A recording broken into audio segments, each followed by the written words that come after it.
মঙ্গলবার সকাল সকাল বেলুর থানা অন্তর্গত বেলুর ৯০ নম্বর গিরিশ ঘোষ রোড এবং তার সাথে সাথে বেলুর ভোটবাগান এলাকায় হঠাৎ হানা দেয় ইডির আধিকারিকরা।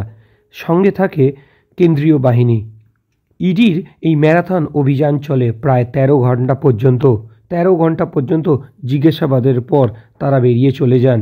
বেশ কিছু নথিপত্র ডকুমেন্টস সঙ্গে করে তারা নিয়ে বেরোন এবং এখন পর্যন্ত প্রাথমিকভাবে যে জানা গেছে যে কয়লা কাণ্ডের সাথে যুক্ত রয়েছে, তাই জন্য এই ইডির আধিকারিকরা সেখানে এসে অভিযান চালিয়েছেন এবং ম্যারাথন জিজ্ঞাসাবাদ করেছেন। বেলুরের গিরিশ ঘোষ রোড এবং বেলুর ভোটবাগান এলাকায় একটি প্লাস্টিক কারখানার গোডাউনে ইডি অভিযান চালায়। সকাল সকাল তারা পৌঁছে যান কেন্দ্রীয় বাহিনী নিয়ে। সেখানে এলাকায় ছড়ায় চাঞ্চল্য।